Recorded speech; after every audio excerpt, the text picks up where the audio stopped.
Hi hello welcome back to our channel Lakshmi Rajesh kitchen. ఈరోజు summer special recipe అండి, జామకాయ juice చేసుకోబోతున్నాము. Video start చేసే ముందు ఒక స్మాల్ రిక్వెస్ట్, మా వీడియోని లైక్ చేయండి, నా ఛానల్ని సబ్స్క్రైబ్ చేసుకొని నన్ను సపోర్ట్ చేయండి ప్లీజ్. Let's start. ముందుగా 3 మీడియం సైజ్ జామకాయలు తీసుకోవాలి. ఇవి మరీ పండుగా ఉండకూడదు, మరీ కచ్చిగా ఉండకూడదు. ఇప్పుడు ఈ జామకాయల్ని వీడియోలో చూపిస్తున్న విధంగా కట్ చేసుకోవాలండి. ఈ పైన కట్ చేసుకున్నవి పక్కన పెట్టేసుకోవాలి, సర్వ్ చేసుకునేప్పుడు యూజ్ అవుతుంది.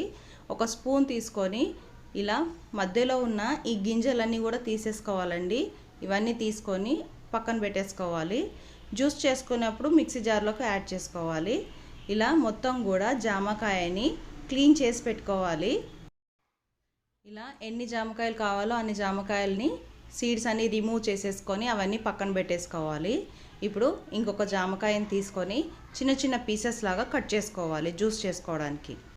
కట్ చేసుకున్న జామకాయ ముక్కల్ని జార్లోకి యాడ్ చేసుకోవాలి. ఇంతకు ముందుకు రిమూవ్ చేసి పెట్టిన ఈ సీడ్స్ని కూడా ఇందులోకి యాడ్ చేసుకోవచ్చు, మీకు ఇష్టం లేకపోతే స్కిప్ చేసుకోవచ్చు. ఇప్పుడు ఇందులోకి తగినంత షుగర్ని యాడ్ చేసుకోవాలి. నేను 3.5 టేబుల్ స్పూన్స్ యాడ్ చేస్తున్నాను. ఇప్పుడు జార్ క్లోజ్ చేసేసుకొని కొంచెం స్మూత్గా బ్లెండ్ చేసుకోవాలి. ఇలా కొంచెం స్మూత్గా బ్లెండ్ చేసుకున్న తర్వాత ఇందులోకి చిల్డ్ మిల్క్ని కానీ చిల్డ్ వాటర్ని కూడా యాడ్ చేసుకోవచ్చు అండి. నేను మాత్రం 120 ml చిల్డ్ మిల్క్ని తీసుకొని యాడ్ చేసుకుంటున్నాను.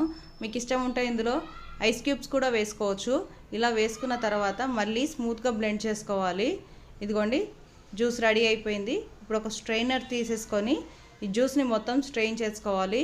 ఈ గింజలు ఇవన్నీ తీసేసుకుంటే జ్యూస్ సర్వ్ చేసుకొని తాగేటప్పుడు చాలా క్లియర్గా టేస్టీగా ఉంటుందండి.